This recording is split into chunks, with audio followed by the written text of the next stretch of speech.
One of the most used activities in Azure Data Factory based on my experience is the copy activity. In this video, I'll be taking a deep dive into this activity and explaining you guys each and every property that copy activity has to offer.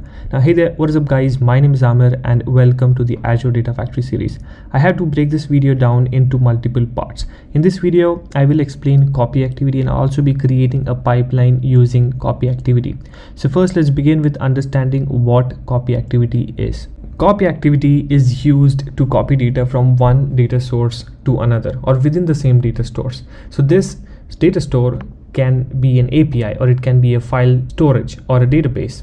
And it also depends that this store can be on cloud or on-premise. A copy activity also depends on the integration runtime. What this means is that the copy activity is executing on the integration runtime. And because of this, you have to make sure that whenever you're choosing a copy activity, you have to understand which integration runtime should be chosen. For example, if you're addressing to a source which is more of accessible through the internet, then you can use the Azure integration runtime. I'll be making a deep dive video talking about the Azure integration runtime and the self-hosted integration runtime. But for now, let's just continue with the copy activity. You also should know that if you're trying to copy the data from a data store that is located on-prem or in a network with access control, like an Azure virtual network, you should be using a self-hosted integration runtime. Make sure that you are aware about this when you're choosing the copy activity and also trying to copy the data from the source system. And as I said, I'll be taking a deep dive into the integration runtime in maybe the upcoming video. But as of now, that's it, and let's continue with the steps involved in copy activity. In copy activity, there are three major steps. The first one starts with obviously reading the data from this data store.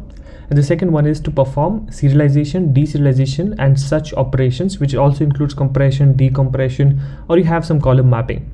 So when we create the pipeline, we'll go through the properties. We can actually try to understand this better. So stay tuned and watch all the parts that are related to copy activity. All of them I would say are important. When we talk about the second step, this is when if you choose a data set with a different type of source, then what really happens is the properties of the copy activity, they also change.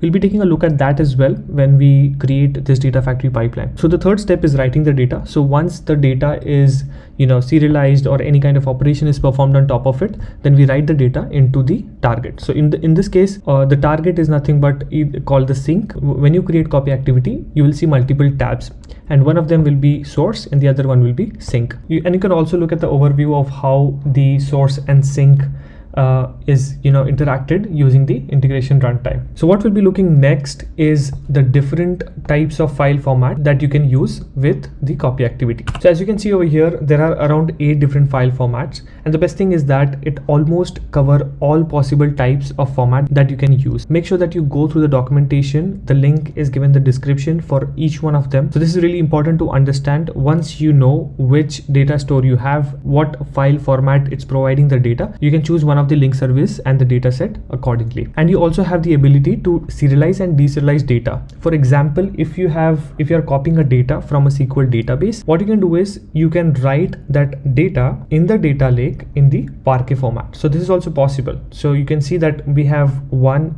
type of data in the source and you're trying to write it into a different format, and you can do this using data sets. Let's head back to our portal and start creating a data factory pipeline. So here I am in my storage account, and what I'll be doing is I will be using the existing container and the folder that I have along with the file, which is the employee CSV file. The goal of this pipeline will be to copy the data from the input folder to the output folder. So you can see that there are two folders, one is input and one is output. I think we already saw this example in the earlier videos, but let's just go through this example. Let's just create a pipeline, and in the next video we'll be going through the deep dive in properties. So I'll head back to my data factory and I will just click on new pipeline and I will just name it as copy activity.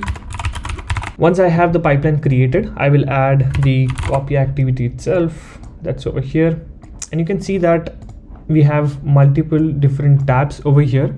The first one starts with general. Source is the data source from where you're going to be picking up the data or copying the data, and sink is the destination. And then you have mapping, settings, and user properties. We'll go through that. We'll go through each one of them one by one.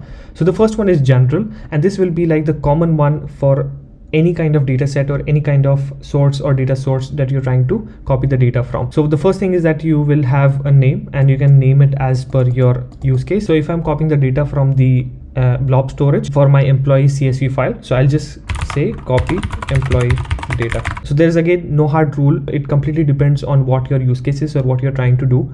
Your naming standard should be something that will always help you in reading the pipelines or helping you in understanding what your pipeline is actually doing. So the next thing is description. Again, it completely depends on your use case. You can add it if you like. It's a good practice, however, to make sure that you are adding you're always adding a description. The next thing is the timeout. So what really timeout is that if you're trying to copy data from a source system, you can set a specific time at which the pipeline should fail if the copy activity was still running, even if the copy activity was still running. So over here the default is 7 days. If you can see over here that the default is 7 days, and that's also the maximum amount, so you cannot really go beyond that. If your pipeline activity is running, it might run for a specific time and it might fail if it was not able to do so. The next thing is the retry capability. So if your pipeline fails in any kind of scenario, you can still rerun the pipeline. Let's say if you're trying to access data from an API and something went wrong, you can still retry the pipeline after some time. Or let's say if you were trying to access the data from API and it was running for almost an hour, it was trying to read the data and it was actually and it was responding you very slow. So in that case, your pipeline will time out, and then you can set this retry policy to try at least for 3 times. And you can also set a delay between this retry. So in the next option, you can do this. And then you have an option of secure output and secure input. So let's say if you are trying to pass some parameter to this pipeline or give the output, what you can do is you can select this secure input, and that will do what? It will convert any kind of string that you are passing into this copy activity as a secure input. And similar goes with the secure output. The next thing is source, and this video has already crossed a lot of time. So what I'll be doing is I'll be going into detail about creating the source and sink.